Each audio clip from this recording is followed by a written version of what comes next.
ஏன் பிஜேபி வந்து தமிழ்நாட்டை ஆளக்கூடாதுன்னு சில விஷயங்கள்லாம் உங்களுக்கு நான் வந்து சொல்றேன். இப்போ பிஜேபி ஆளுகின்ற அந்த இடத்தெல்லாம் பார்த்தீங்கன்னா என்னென்ன விஷயங்கள்லாம் நடக்குதுன்னு சொல்லி இந்த வீடியோல உங்களுக்கு ஃபுல்லா வந்து நான் சொல்றேன் பாருங்க.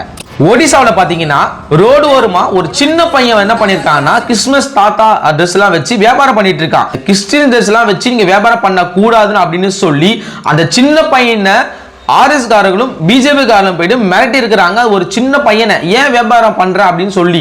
இரண்டாவது பாத்தீங்கன்னா சத்தீஸ்கர் மாநிலத்துல இந்து மதத்துல இருந்து கிறிஸ்தவ மதத்துக்கு என்ன பண்ணிருக்காங்கன்னா அவர் மாறி இருக்காரு. அப்படி மாறி கொஞ்ச நாள்ல பாத்தீங்கன்னா அவர் இறந்தும் போயிருக்காரு.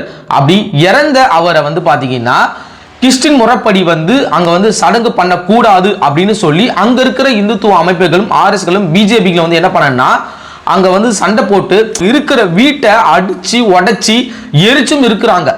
இதுதான் முதல் தடவைனா இப்படி கிடையாது. இந்த மாதிரி பல தடவை வந்து கிறிஸ்தவர்களுக்கு எதிராகவும் இஸ்லாமியர்களுக்கு எதிராகவும் வந்து இப்படி பண்ணிட்டு இருக்காங்க. அப்பனா வந்து இப்ப இந்துக்கள் அவங்களுக்கு வந்து எந்த பிரச்சனை நடக்காதப்பா அப்படின்னா இல்ல. இன்னொரு விஷயம் நடந்துருக்கு.